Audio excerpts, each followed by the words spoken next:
بچه‌ها این درس یکمین است اولی برنامه ویژوال بیسیک وارد میشم با برنامه ویژوال بیسیک من از اینجا دارم همش اما شما اگر نو استفاده کرده باشید توسط پروگرامی از اینجا ویژوال بیسیک من همین رو پخش میکنم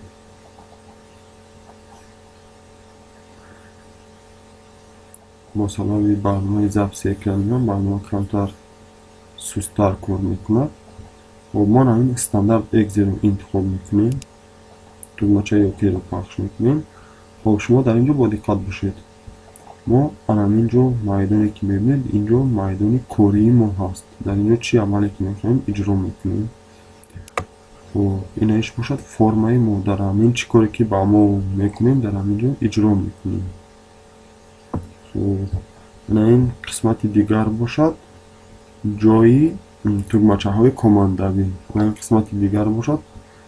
و تugmacha های دیگه یعنی اینسترومنت و اسباب های ما و این قسمت باشد پروژه در پروژه ما چیزی که میگیریم فرمات ها در اینجا نشان داده میشود و چیزی که لغو میکنیم خب در اینجا باشد پراپرتایز یعنی خاصیت های همون تugmacha ها و فرمات ها دیگران در اینجا باشد فرم لایوت در اینجا ما اگر اینو گرفته در بین مونیم وقتی که برنامه رو با کار می‌داریم از بین اکران پیدا میشود و از کجایی که مونیم از همونجا برنامه که با کار داریم پیدا میشود خب ما در اینجا از تugmacha که در اینجا میبینید یک محشر tugmacha هست از همین tugmacha استفاده میبریم کاماند باتن و باید دوبار پخش میکنیم tugmacha کاماند یک پیدا میشود خب کاماند یک که پیدا شد با بالای ما پخش میکنیم با دقت باشیم در وقتی که با بالای ما پخش کردیم چی پیدا میشود پرویت ساب کاماند یک سلش کلیک و انسا در بین هر دوی همین ها ما می نویسیم پرینت زبان رو انگلیسی می نامیم پرینت در داخل ناخنک چقدر که در بیسیک بود می نویسیم سلام با بینندگان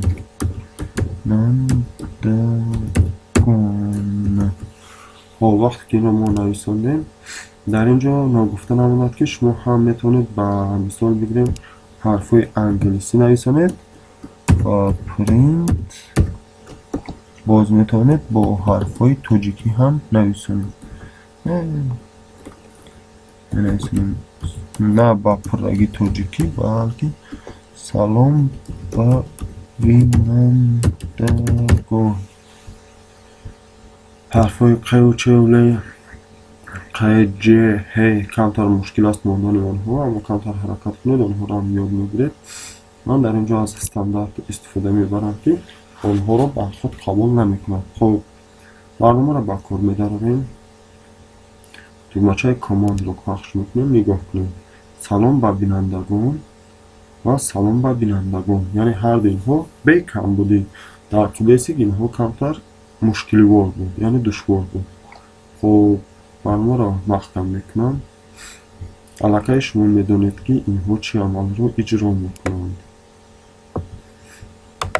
شما فهمید با دقت باشید لوحه ما دو تا است یک تاش فرم داشت دویمش باشد جای کد نویسی ما خب این رو نویسندیم اکنون ما باز از یک عمل دیگر استفاده میبریم این نام دارد تکست باکس این رو پخش میکنیم خب در اینجا من مثال این رو میبرم تکست باکس رو کماند رو با پایان میارم خب تکست باکس رو نگاه کنید در اینجا نویسنده شده است تکست یک و اینجا نگاه کنید وقتی که با بالای آن پخش کردم در اینجا باشد تکست در اینجا باشد تکست یک من الان این تکست یک رو توضیح میکنم شما اگر با اینجا اهمیت داده باشید در وقت توضیح کردن با گم شدن این به اون سبب میمونم که در وقتی فرم رو با کار در آوردن یعنی برنامه رو با کار در آوردن اما کمبودی نشود استفاده برنده هر باری که برنامه رو با کار میدارند اون رو از اول توضیح نکنم خلاص گپ معمولی همین کودک هم پخش میکنیم و در اینجا من مینویسم خب یکی از پایانی فرق ندارد از کجایی که مینویسیم مینویسیم آب آروم خلقی در بیسیک این پد می نویسونیم برای قیمت تغییر یابنده رو اضافه کردن. در اینجا هم ما میتونیم از قیمت تغییر یابنده همچنان اون خیلی استفاده بریم، اما ما در اینجا با پرگی می نویسونیم پرینت یخشش زمانی ما می نویسونیم اب برابری وال می نویسونیم وال که نویسونیم تکست یک نقطه تکست. وقتی که ما تکست یک نقطه تکست که نویسونیم، خب اوکی اب برابری وال یعنی قیمتی تکست یک نقطه تکست میشه. در اینجا وقتی که ما وال رو می نویسونیم با دقت باشیم که تنها حرف ها رو قبول میکند، یعنی الفابت رو قبول نمیکند، فقط رقم ها رو قبول میکند. الفابت حرف ها رو از خاطر میگیرند. چی رقمی داشته باشیم در داخل همین رقم های اون رو قبول میکند. و در اینجا من می نویسونم به برابری مثال میگیریم اد جمعی ده و از پایین می نویسونم پرینت ب. اکنون من برنامه رو با کور می‌دارم. نگاه کنید. در اینجا من می نویسونم مثال دو. اگر با ایده نگاه کنیم باید که وقتی که من همین رو نویسوندم روشیدیم من در آنجا به برابری اد جمعی 10 کرده گیرم. وقتی دو رو پخش کنم برنامه باید به من 12 برارد. خلق می‌بینید سلام هر دوی با هر دوی زبان که در داخل این نقطه عملی میگشت هست و عددی 12. شما باید چه اهمیت داده باشید در اینجا یگان تکمه رو پخش کنید با برنامه خاموش نمی شود. این را مثال میگیریم دو بود، این دفعه میگیریم 5 و پخش میکنیم علاقه 15 5 با 10 جمع کرد 15 مثال میگیریم 9.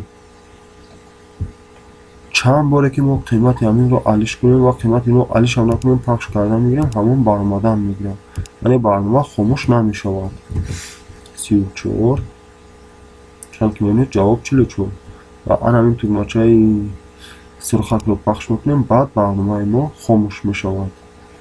خب آن همین خیلی که باشد با شما بگیم سپارش خانگی واری بشود. شما میتوانید در خانه در دوام یک هفته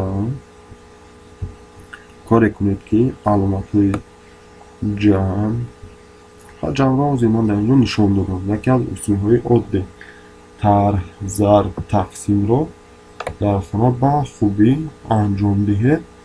و تا درس دیگه آن رو آوردم ببینید که تا درس دیگه این عمل ها رو اجرا کنید. یعنی چه؟ شما میتونید عمل جمع رو اجرا کنید، طرح رو، ضرب رو و تقسیم رو و آسانی از عهده اینها میبرید. با این درسی یکمی قریبی به آخر رسیدن است و سر بلند و خانه آباد باشید. درس یکمی به انجام رسید.